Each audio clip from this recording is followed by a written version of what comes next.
Hey guys, welcome back to the channel. So today we are going to be planting some dwarf myrtles around our pool area. So the reason why we went with dwarf myrtles is because they are an excellent hardy shrub here in Arizona in zone 9B. And we need something that's going to be able to withstand the hot 115-degree temperatures in the summer and also provide us with a little bit of a privacy screen around our pool area. So these are going to be great additions for the areas where we built up our planter beds. And we are super excited to get started on this project. So here we go.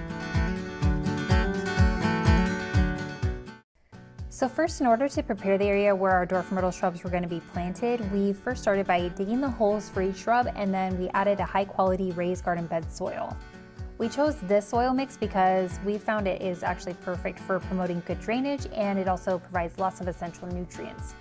To give our shrubs an extra boost, I also added a shovel full of citrus plant food with a ratio of 13-10-4, which will encourage healthy growth and works great for shrubs too.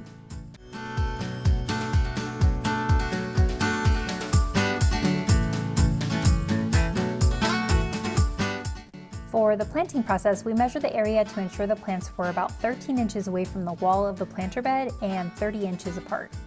Proper spacing is important for these plants. I've measured it out to ensure that they will have enough room to spread their branches and fill the space nicely.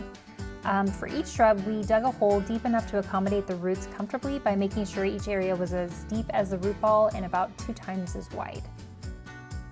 It is also important to make sure that the top of the root ball is level with the soil surface.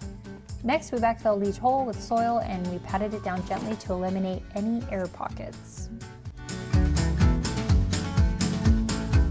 I forgot to film this part, but I wanted to mention that it's really important to make sure you water in your new plants or shrubs. That way it helps settle the soil and provides that initial hydration to get them going. The planting process was pretty straightforward. In my experience, I have found that by paying attention to the details, you will not only ensure a garden that is beautiful, but also healthy.